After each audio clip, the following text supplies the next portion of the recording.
स्वागत है दोस्तों आपका टेकी रॉकी चैनल में और आप देख रहे हैं बीएसएनएल से जुड़ी खबरें। लेकिन शुरू करने से पहले रिक्वेस्ट करना चाहेंगे कि अगर आप पहली बार हमारा चैनल देख रहे हैं तो इसे सब्सक्राइब करें और बेल आइकन को प्रेस करें ताकि हमारे आने वाले नए वीडियो आपको तुरंत मिल जाए। और अगर आप पहले से ही हमारे सब्सक्राइबर है तो वीडियो को लाइक और शेयर जरूर करें ताकि यह जानकारी ज्यादा से ज्यादा लोगों तक पहुंच सके और इस सेवा का लाभ अधिक से अधिक लोग उठा सकें।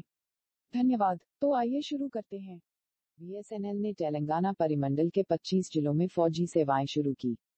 सरकारी स्वामित्व वाली दूरसंचार कंपनी भारत संचार निगम लिमिटेड पूरे देश में 4G सेवाओं के फुटप्रिंट का विस्तार कर रही है।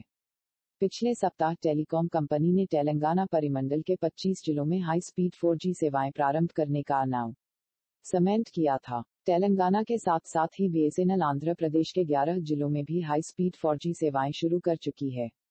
इन जिलों के नाम है आदिलाबाद, करीमनगर, खम्मम, मेदक और अन्य कई।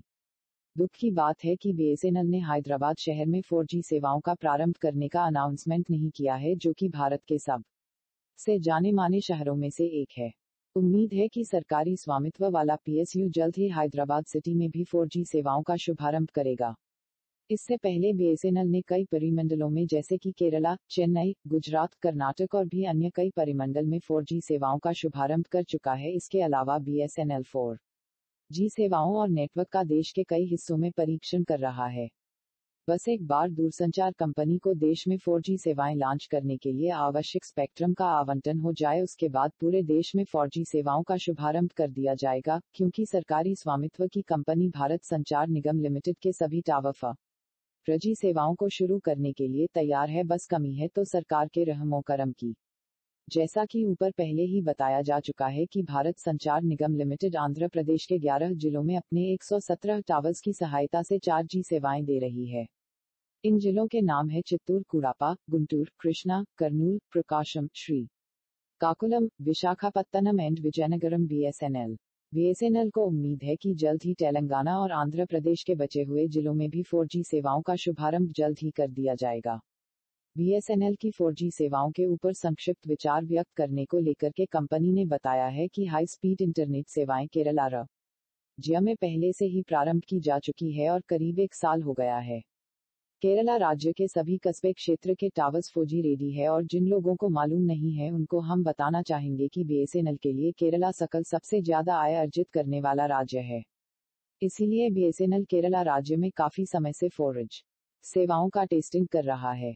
और दूसरी तरफ भारत संचार निगम लिमिटेड कुछ सर्कल्स में वोल्टेज सेवाएं भी दे रहा है। पिछले सप्ताह हमने बताया था कि बीएसएनएल ने गुजरात के गांधीधाम अंजार क्षेत्र में 4G की वोल्टेज सर्विस का प्रारंभ कर दिया है और वहां के ग्राहक इसका बखूबी आनंद उठा रहे हैं। बीएसएनएल सरकार का उपक्रम है जो बिना मुनाफे की जगहों पर भी सेवाएं प्रदान कर रहा है।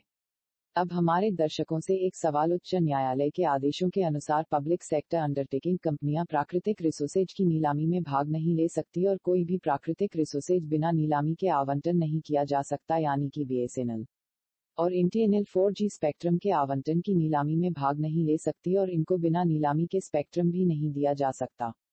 यह कैसा न्याय है कि ना तो नीलामी में भाग लेने दिया जा रहा है और ना ही बिना नीलामी के उसको स्पेक्ट्रम का आवंटन किया जा रहा है। यह तो ठीक वैसे ही परिस्थिति हो गई कि किसी व्यक्ति के हाथ और पैर बांध करके पानी में डाल दिया जाए और कहे कि अब तैर करके उस पार चले जाओ और बच के दिखाओ। तो कहीं यह सरकार की सोची समझी साजिश तो नहीं? सामाजिक दायित्व निभाने वाली सरकारी कंपनियों को खत्म कर दिया जाए और अपने निजी फायदे के लिए अपने कुछ करीबी लोगों को फायदा पहुंचाया जाए। Thanks for watching. Please like, share, subscribe. Bye bye. Take care.